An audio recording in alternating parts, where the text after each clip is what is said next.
Leko mi fana man. Ye professeur. Yo, mda pene mi acha. L'homme du corps. Oh fakeke. Ye d'accord. Yo. Yo, dino azoli le kicho. Nene. Alo mi azoli le toko. Nene. Kwa ega yite bia. Yo akpe kaka. Kwa tapi macho egya na wa. Mato ku bia ro ke wo dadi.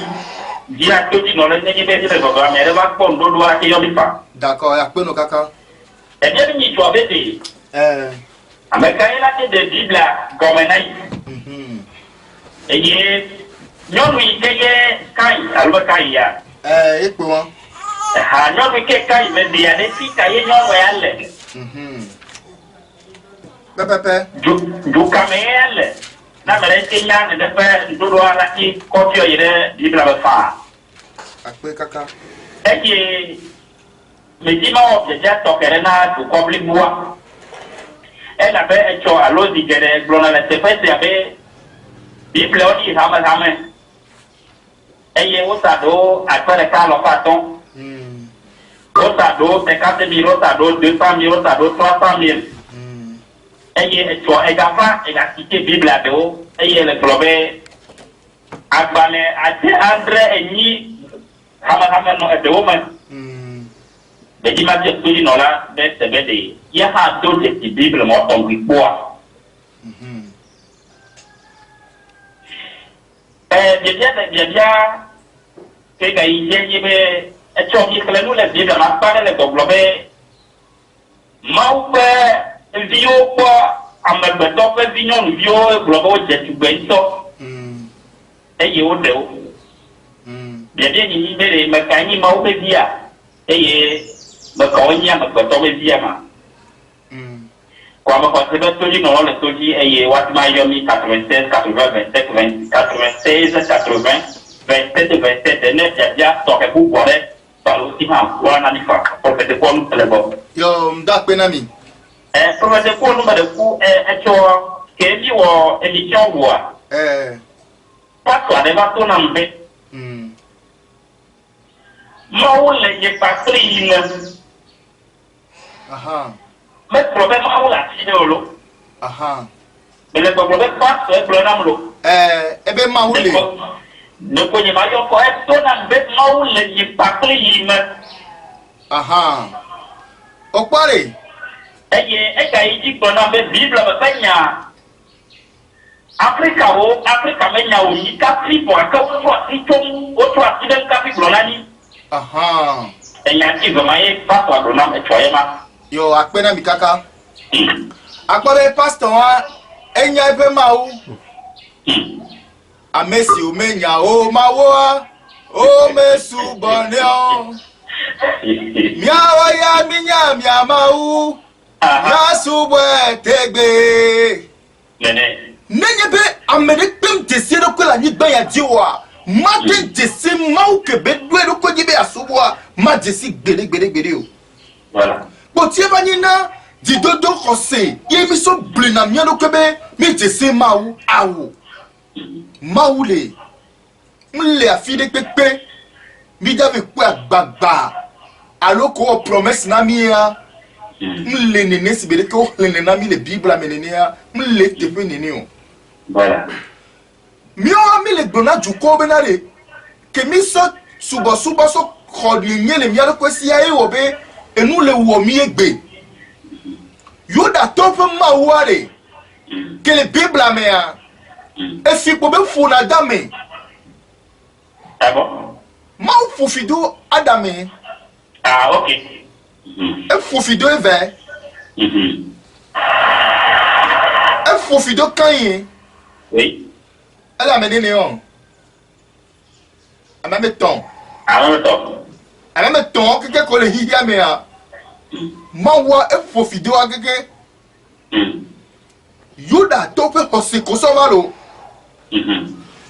ne opolo bible ba nyati alo agbanle ke ka famille yo be orthodoxe alo protestant livre bible protestant mi plo edouare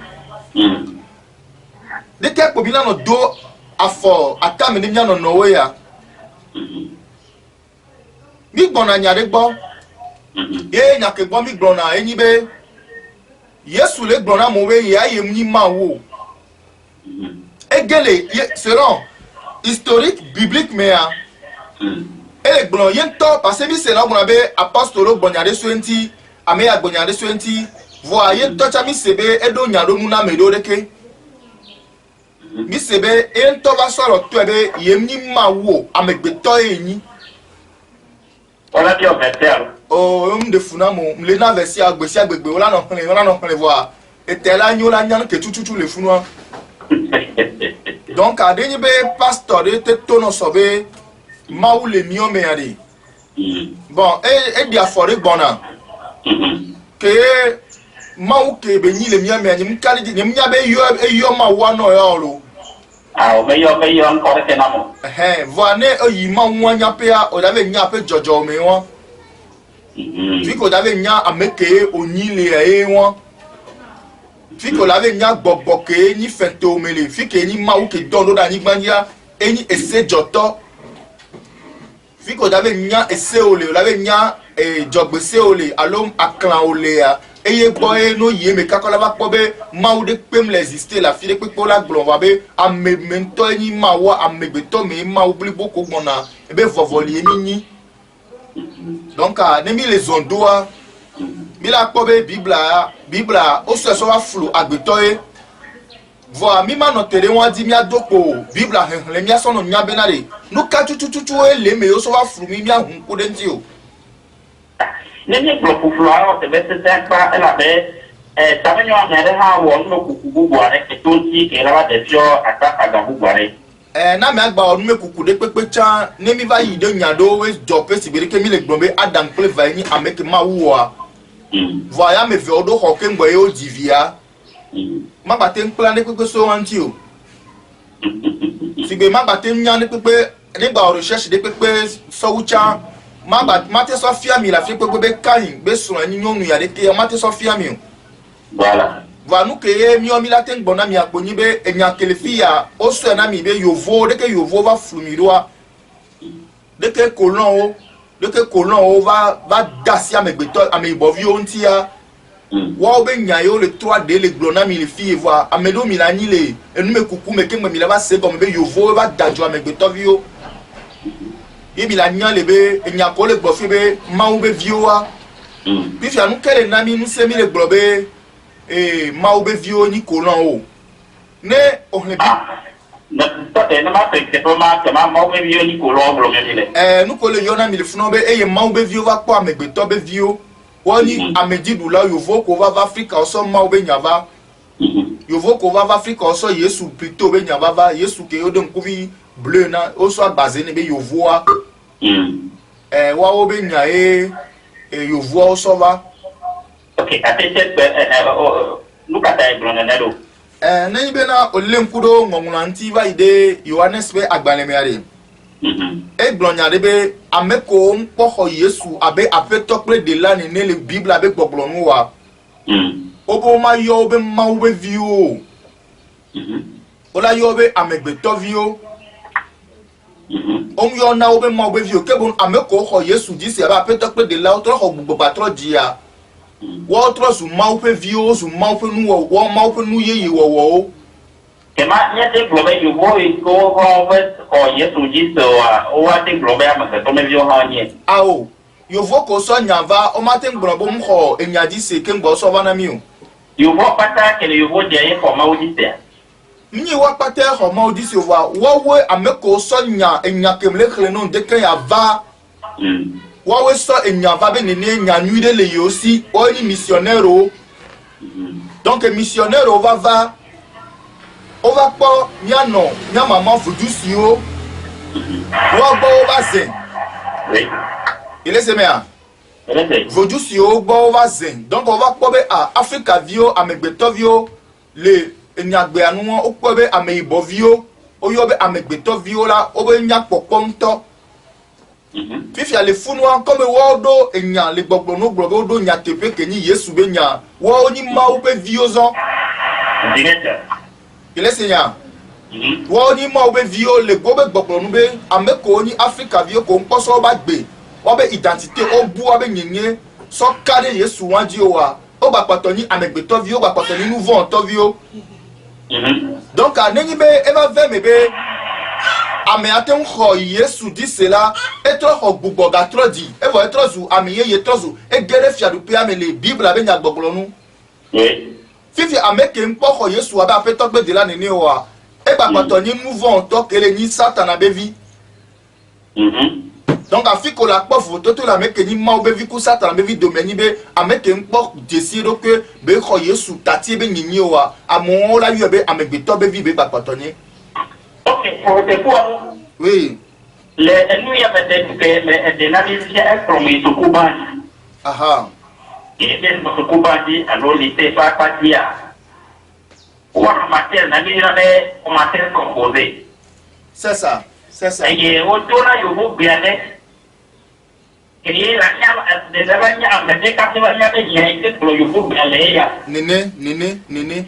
Never pro e nyoma de lo de never noué ou e never noué le wona te pema e me ma tie pede e nya to de pe de titare a wo kle biblia o aluro ko ya ko nenia o pobe le didinyabe nkume kokko kele no mi asi egbe ya mi ma tem ko biblia be nya o ni ne po be ni ni ayo nwuredo kwa mi akwoji se ni o ne le poro fifi ka fran ta fra che religion que Yuda to yo vo so wanamia o le tonami be ne amereni futo wa anu be nyagbo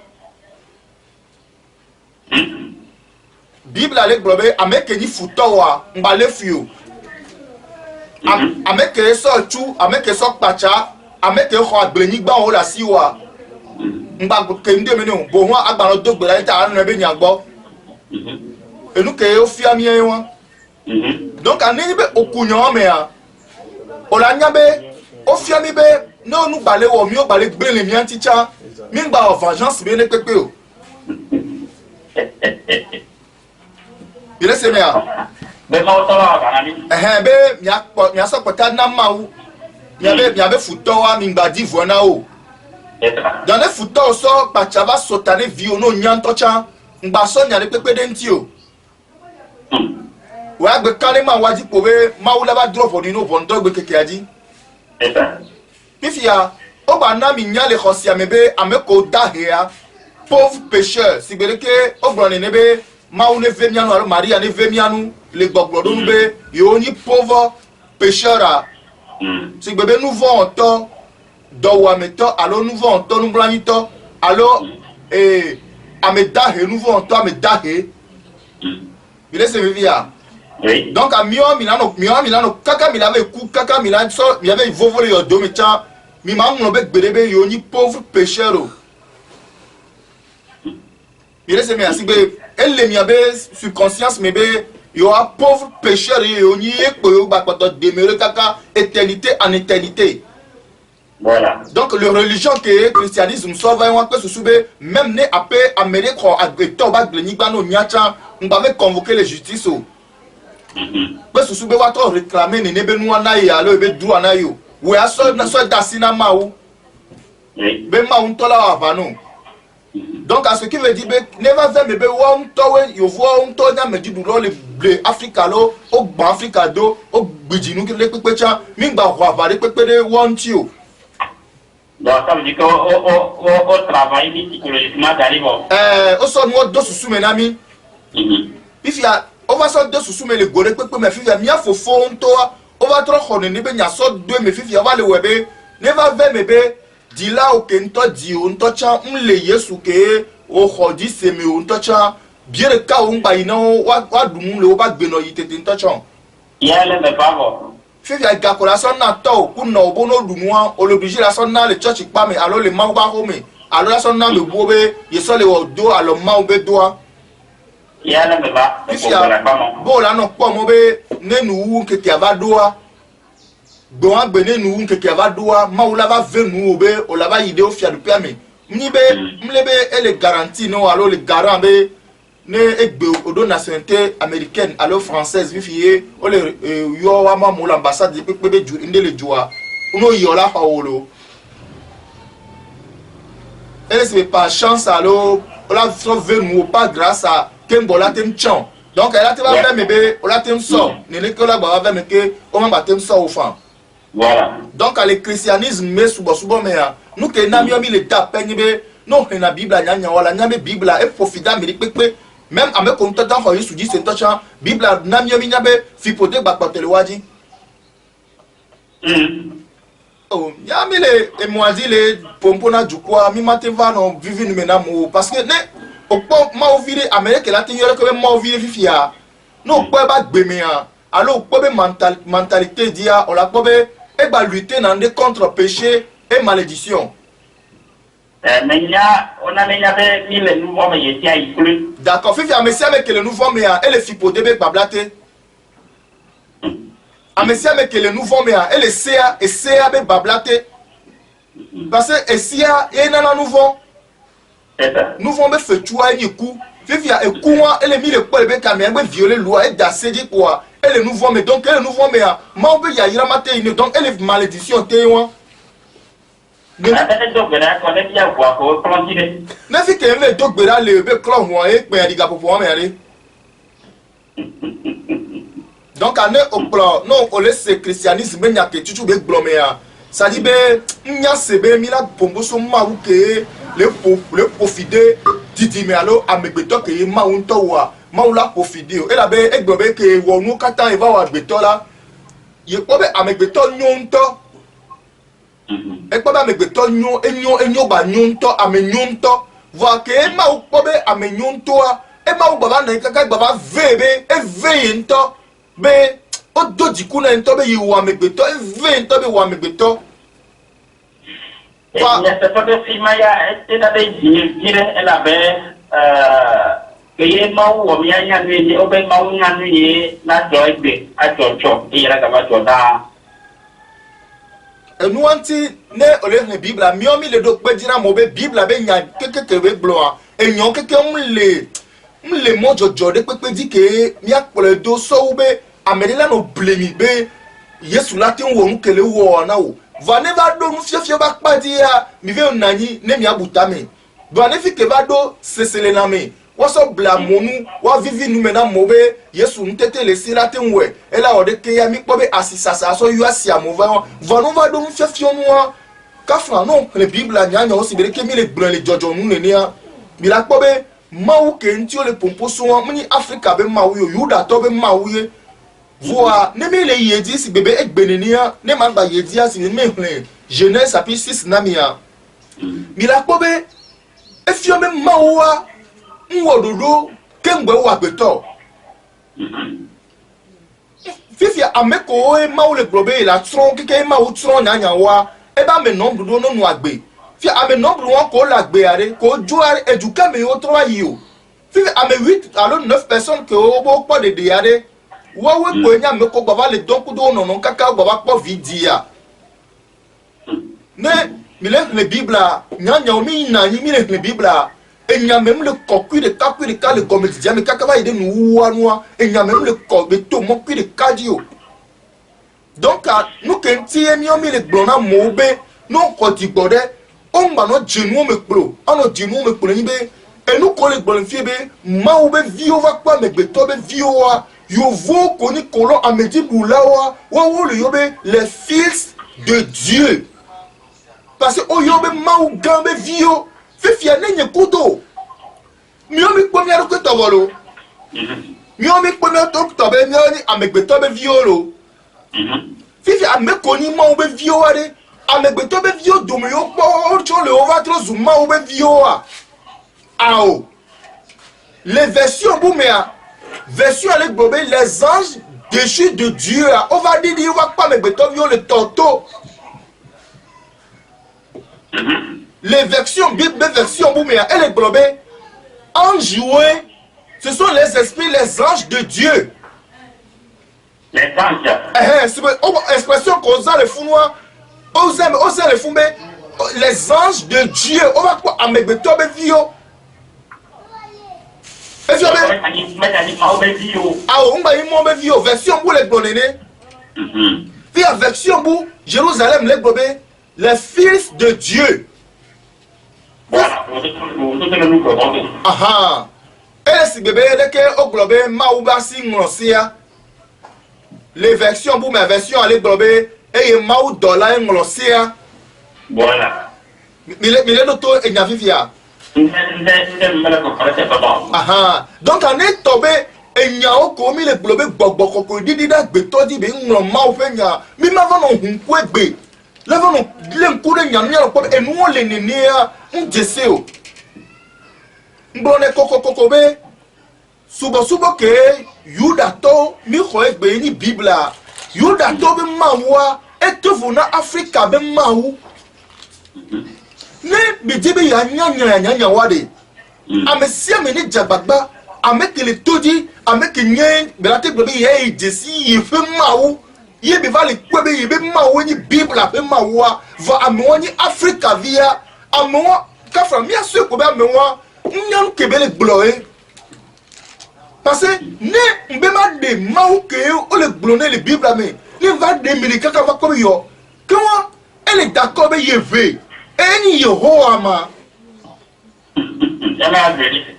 nani be mimi ado temea mimi ko be Yehowa zebota ele ni avavo juma e ta ba no d'accord le funwa ne me va no globe mau $2 so Africa dara tia pour dire so Africa dara ni gbe ni Gabriel o yo be tolegba alo julegba le e la te no d'accord ne ma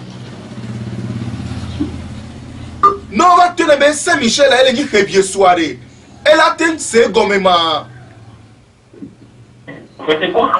oui ago comme quelqu'un to bonania avec des voix on a mis nous fait des donc on va nous le nom pour accord de l'ennemi ne pose pas la question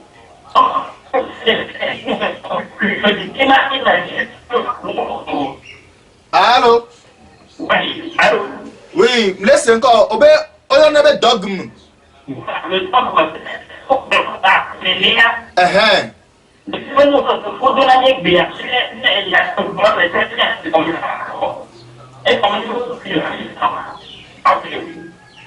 to ko be aha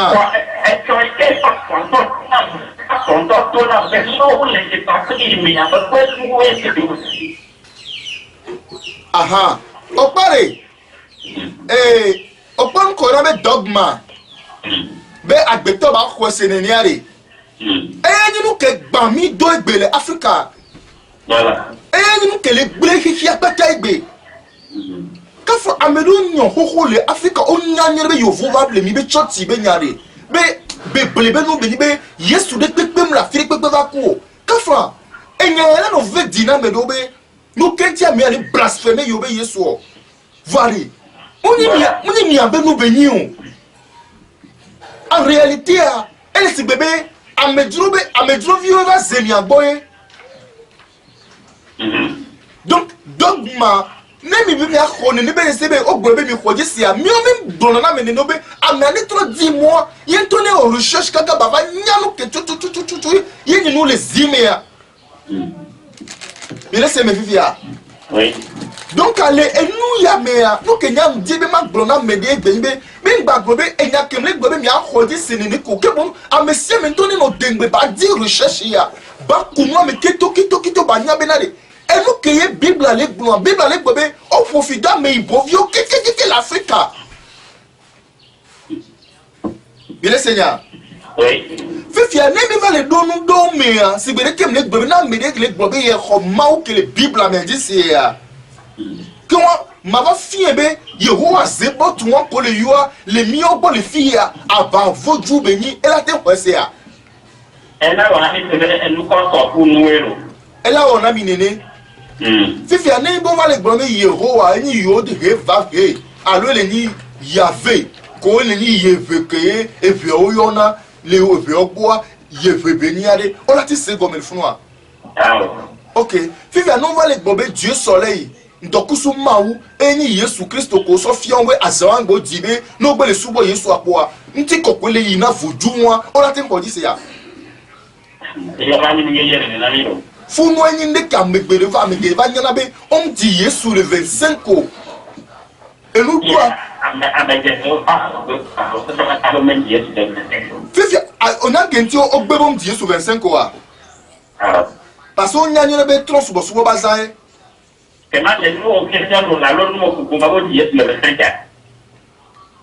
Ba le Yesu antom ni ne pepe amele pepe qui existait que nani tokpo kaka baba tobo va le diasane gola. OK. Et nous bénis ont inventé et nous bénis au soso va nami wa sof tronya be susu jole nya be Africa nya be jojo medie. Elle me confesse on va dire quoi? Ago. Donc on n'a pas aussi tamino amarela yo avec ago de ma tonko ku bien dit. Bon, les plus 228 90 83 11 84 dit 99 46 05 40 90 90 45 12 numéro et ton le wat te dit. Il s'appelle tellement dans la todi no on a donné une couple pour faire des cours et bien de côté de lui il y a un appel de zéro à quel les quand les mois il y a des gens qui 96 80 27 27 27 dit j'ai bien que à côté de cours nous d'aller sur une que il est pour américain de Dieu pas beaucoup bien dit et à côté de cours nous il y a des mais quel est le grand yi bibla naï et américain à l'union il a l'union noire qui caille de quoi le fait il caille de quoi là il va cailler de quoi de on en connaît et ça va bien libérer alors il y a ma tout le monde me do ma dio je peux te dire non c'est que quoi ça peut to ko mun na ni ya de bible li hame et yo et travail de il y a tout le temps de la bible on est lié alors est-ce que mieux vivant les filles à celle de 2005 dans colonisation la médaille de colonisation à qui m'a eu du sang donc on veille to ko meye ni mau bevi alors ameye de to bevi est-ce que tu tout sinali américain gagnant ou voir pour ne pas de bien tia à qui m'a eu du sang alors bien que tu voir le bien il dit que Wapia pour faire quoi nous alors il dit que Wapia pour combler bois donc on s'y a silo de 96 80 27 27 papa moi je me conseille de faire la conseiller du para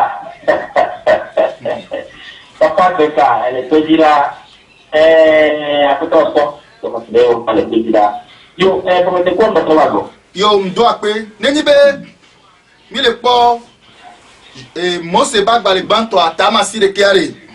Puis brave ya Genèse chapitre 9 verset 20 allez.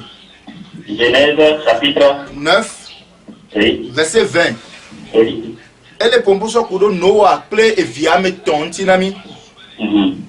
Va ne okle Genèse que Noah mea. Obe Noah be vide un ebe. Non c'est l'eau. Obe eye Noah de assis agble de deme. Eye ou de wengle de que esi wo no wen mula e de amade efe agbado me. Eye Ham Kanan fofo gbo fofo afe ama eye wo da igble na novia eviao le keke tete simple Yafet cho avo lede abota ezo megbe eye wo tue na wo cho na wo fofo eye wo metro po wo fofo fe ama o ke esi ahala kole mona Noah eye wo se musi via de Victor wo de enula eglobena wo fofi adekan kluvio wanye na novia eye wo da globena wa kafu Yehowa sem femau eye kana anye kluvi nao Agora kamera nilo. mi hoy Allo. Yauba. Uli lo mia no kama. Polo. Mama RP ya me.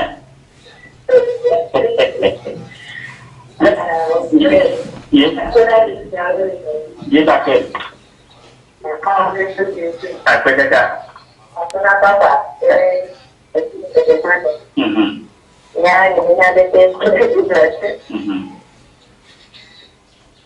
Allô? Oui. Après cacao, maman.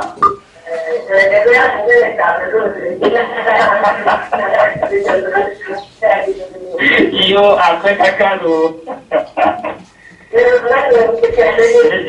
est dans le chat. Yo, comment c'est quoi? Ago? Bien, ma mère, il fait à Pénau. Yo, Akpene. Il fait. Il y a un autre qui n'est pas de Olo. Yo, Akpene. Mieta Akpene. Mais il faut dire nous zéro. Yo, Akpene kaka eye donu semelo. Après caca. Yo. Verset 27 agbobe. Mau anabe ya fait pe no pe na kekedenu. Eye onasem pe agbado me. Eye Kanan. Kana anye kluvina o. Eye Prophète quoi? Ago? Mais de pourquoi les gens qui le méritent? Et pour la fille de voir tout bois à mes pas mal. Aha. Toi, c'est mal à ma tête. Obe. Tete. Ah. Eberari. Ke esi ahakole monela. Eye wo se nusi via de vitola wala egblo bena. Wa fofi ade kana. Kluvio wanyena no viao. Eye wo gaglobe wa kafu Yehowa sem fe mau. Ok, toi c'est comment? Kana fe mau togo, eye c'est fe mau togo. Bon char kom le ya ne mira ko mi ko sibire ko biwa. Ano kamina ma bo be pita do toji no tore aten 20 no fama. Ok. Fifi ole bobe wa kafu Yehowa sem fe mau. Ke kana anye kluvi nao eye mau anabe ya fet fe no fe na kekedeji ke kana an subo anye kluvi be kluvi mina say Oui. kana kole go le funware ne okueme ya ole na mi le nyabe no wa be via meton mau e to fofido America eyira me ameve ameko fofidwa enya Africa ameko oyira onto abikpo ameka oyira ma Ejatoa. obikpora sibe se ko be kai kana epo fofo ba mame ye no via o over 12 oni npo over na enyaba de wa to be to me ni ni e avogele nti so yi won donc enu ye we be gbe abe kanya benti ya kemise ba ma wu pofido o le pofipo de be nyale Adam dibo pofido Adam be ke ngbe be la dunu be la hade Eva la leku kanya o pofide be amerigbe ke la pe abe jesire nti be makasi nti o ba Noah wa pofido Kana o se ran bobe Kana ni gbandi yin gbe dodo ni gbandi na mi a Bien sûr.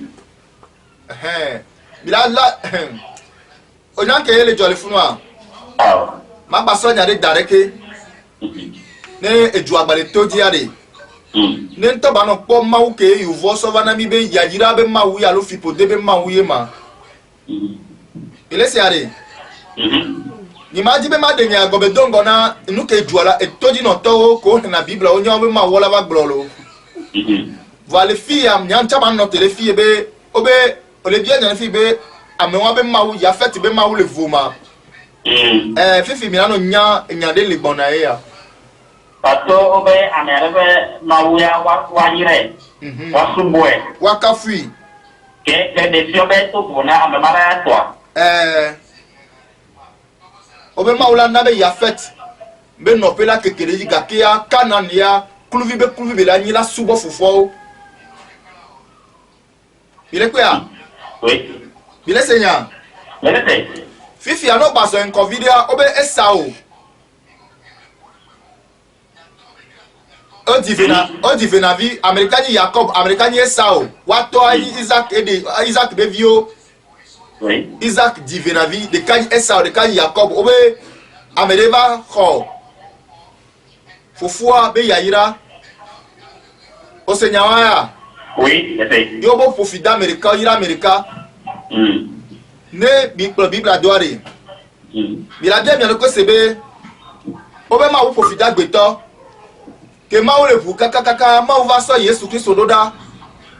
Bien c'est venare efficairement ou bien dit le faut d'agbetoire et des dames condition métier que Yesu va vale au défi pour dire dama il y a condition c'est que bon fi ami ko di si are nka be fi pour ba fu mi bale o to gbara be fi pour o ne gbama ha fi pour de ke mi ba pato le po le mi aro ko di alo fi ke ma ou pour d'agbetoire be la ha de ke ngela du noade e gba le ha de ke ngela du nu ma ne nyanyao le concept tout dit non le tout dit wa te yomi fa alors ne pas de bien dit ne nyanyao si gbere ke mi gbona le gbogboro nu ne nebe mawu profita agbeto le ha de ke ngela du nu agbeto le de mbome mawu va de da be profiter be le sevevia ne nyanyao ke Yesu Christo va wo doa kuda agbeto ta ba mere pe ke hoji se ya nyampo se ba me ko pata hoji se ya ola ga patono ya dudu wa mi fi pode wa me. Donc la Bible avait nyawari. Nous les deux maintenant mauvais et nous les bénis à betowe pour moulin. Et à me ko moulin yo vo moulin ya. A mon nyana be nyantepe o ko de si Bible a geso di po nene. Mais comment cela veut mieux dire? Bible a dit ngeso di po ba gbore pepe mle yo gbobe e gele funu ye amole hlen. A betowe nani do hoade. O wo susu popu mu keke benari yo alemide eju yo alemide egorekame nu ya no zimi de to mgbonyare fifi benari binoselo obe maulon abelalo abel be vosa fifi anu kena ke mawu ko abel be vosa e kai do vole ta me be ya wu abela nko mawu mu empêcher enuela na egbe ami la ko ba me ora be yo kho Yesu dise yo le dogbera gakia odunazo enugbe na le wonti ahefo na o beside na funa o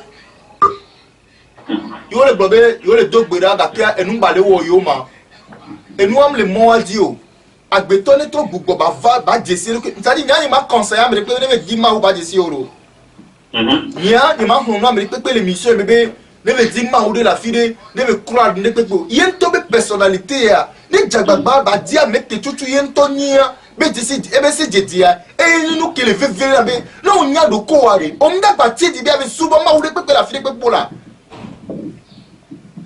donc le fait que pas ça globé ma ou ne pas climer fi ga nem bia o nya ke pas ça global noter di be nem nya o ma ou le do e le ko do re ko me are nka be la gba no di ma wala fi bu o bien lo oui kafa et moi les bovo fi ko ba me dire la gado me obe Yesu globen kekere le bona ba me pe ngba va yitepere be da me di obe ola subo ma wo le ngatepe ku gbogbo me za egbe ani fi ka gbeto le di ma wo le ma o kele agbeto me ade fi ka me be le di le o bi me le di le agba le kokra me e mi me le di le a Fifia Yesu trop les blons les Jean 5 verset so Jean 5 a me keke les blons benari. Ne mi bube yora pas de ma voto Bible mais mi blenyaro que.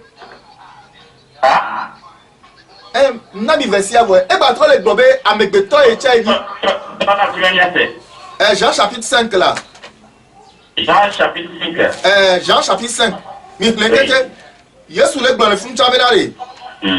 Yemni ma wo. Il a chapitre 5 à même. Mi le keke.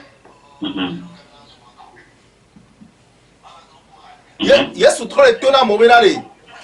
Yen tocha yemni ma wo.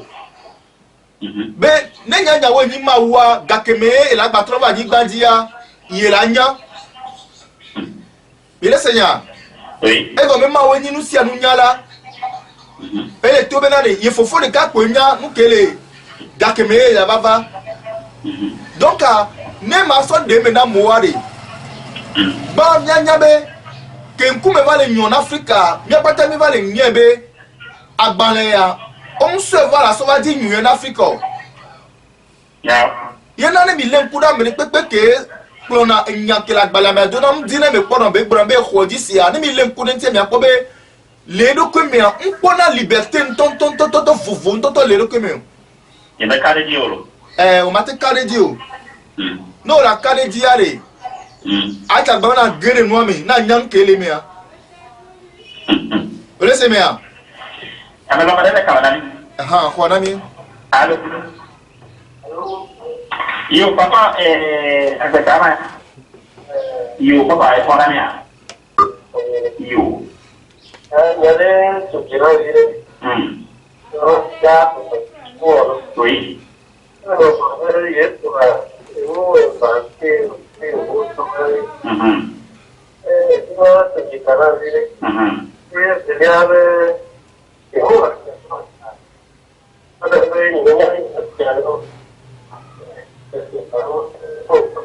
Allo ende yo wa yo ko te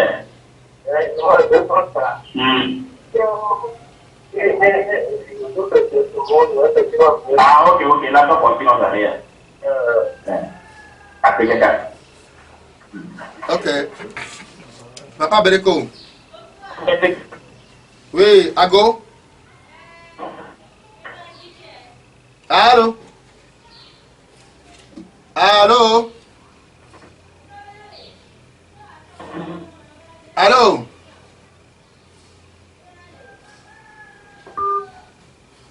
Attends.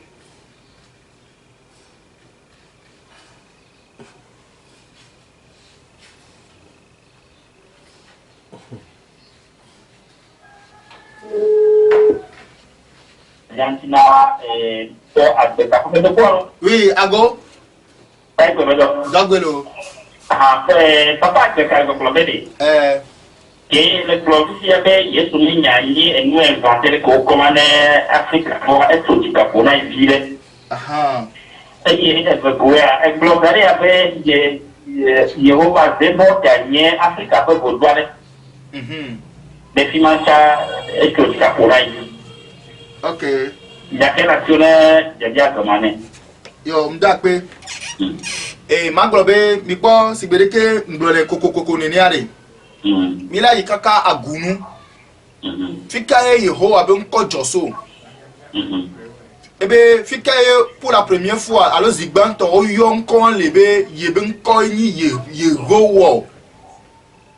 Ya impakla to ma ndiji malo. Fika mi da nanyi do la de nko agomele won ni mi le de nko mblole be en Yesu be nyam ni histoire vraie pepe be nyu. Africa be nyare.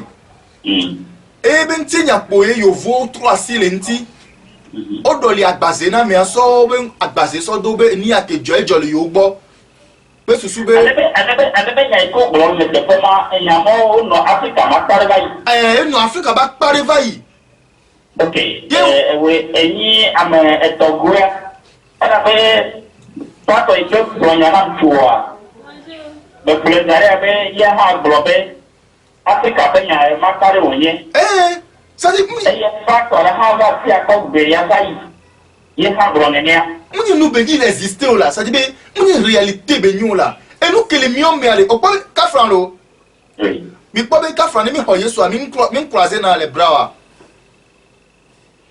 si be ne mi ho mi le subo are o pa na mo so na da tamea o ina do gbe alo o be ona do o ba dona gbera ti na do na san a do gbera sesere o ko dona gbera c'est obligatoire si be na o le pa mo le do gbera ni ni are won to le wa valo ma wa lo Yesu le wa bana o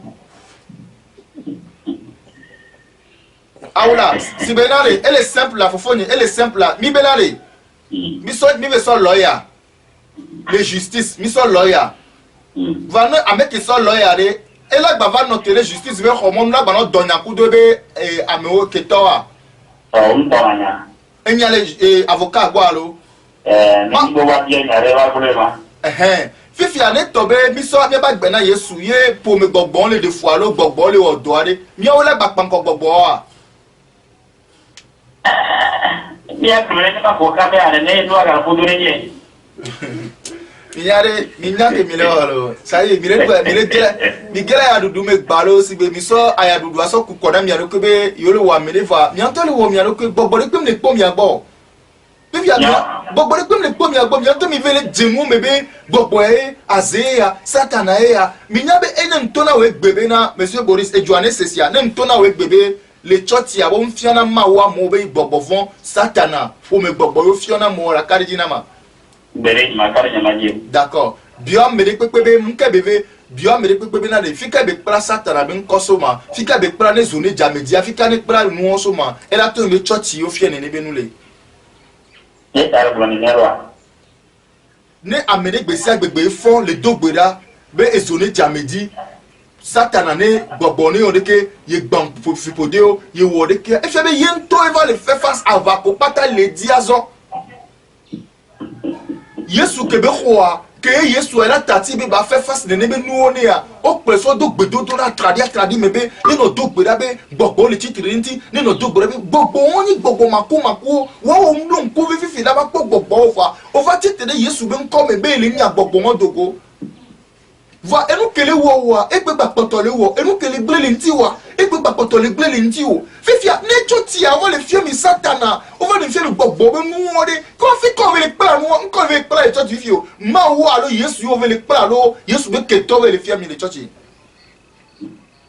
amede amede ni nyon le do ko me ba nya be na de mi on to mi do tagbana nya re kwe fifia mi on to mi baba so nya wo so le tete mi ati be fo me gbogbo wa no ko ke la si wa e hun kele la me na wa fo me be gbogbo be hun ye fo me be hun le la me no o mdate de do o mdate egbere pe pem le da ka fa o la te yo yuda to be yo vori fi baba khono la Africa vivio ka fra mi no selo ende mate no wo egbele fi kwa o la be yo vo mon lide kaka so jure tabi ne va khona ibe le be deni banji o la. Ok, pour te pour elle le ko kure papa be kama bien tiene ye wona to ke la no anno ne pe ya de no go bi ka no ma ko na be tane ma de fi ko nyagbete ni yeho avec joso pe ma de ni papa be na de ma to ne be mbati dio ok Yesu be nti nya ntocha Yesu nya me de exister po Yesu ntocha m la fi de pepe o yuda to inventé ne pro ne o be famelo awo mi ma te glonzi ka be mi diffamé o po be na de réalité legbe il est ya ça dit be ya réalité de nto legbe ke ne ka fon de gâteau no ve di nu ka ko la nya mi Yesu no hihia me ba fi de pepe pa voilà il est mi avano le TP de ka yo la gbanle la si et dès que nous 66 livres là si amener les 83 dollars si amener 73 dollars si il y a que matin pour le corps donc quand il le brûler sous benya na mi dit la nyanya de Yesu anu ma po fifi a photo ko patans de 24 photos différentes ou quelque nenia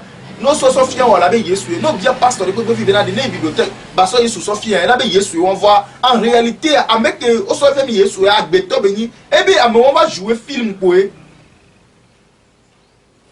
Fifi a moi jouer film lo et fait mi Yesu anton lo va no kwa me won o gbona be Yesu ka ko so dans les church ko me Donald Beneta ano jogale bo ano do gbona ni va amegbe to mi le won re ko Yesu anton to mi gba so bon question ma anton ka le church o do me bia enyi nya no Fifi a mec jouer film à monsieur Sodoli nous kebe a mec nto be so jouer film à TP parce que mec nto mi brole bobo so jouer film e be photo pe ko me exister po watin po gobe photo ya ni Yesu e va amede so jouer film na mi Fifi a mec jouer film e po bi va so le won ne pe biare Yesu e won mi le subo ma ya ma globe me ni me wo le kai wo je dia no nyama na ni nyare church on do me egbia Fifi amede la na nye bebe ye ko ma odi se pe la so amede agbeto be fo to so dare ko me be Yesu ke ye su bo ye won ne via bi papa maman me kan papa me kan ma e be Yesu won de via le siku ne be nu nya de ko fi kemi le premier be didi nyon so le yi fifi o